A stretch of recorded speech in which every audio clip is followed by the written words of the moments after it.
Hello বন্ধুরা, welcome to Megha YouTube channel. তোমরা সবাই কেমন আছো? আশা করি ভালো আছো। আজকে আমি মহাপুকুর আখড়ায় মহাপ্রসাদ নিতে এসেছি। কুপন কেটেছিলাম গতকাল রাতে, আজকে এলাম।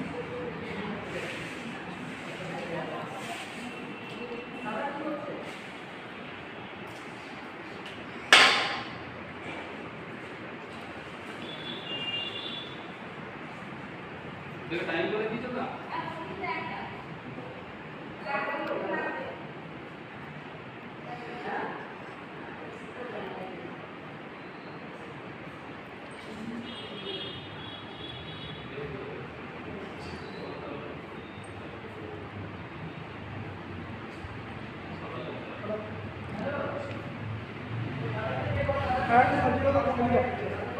তিনটা আছে আচ্ছা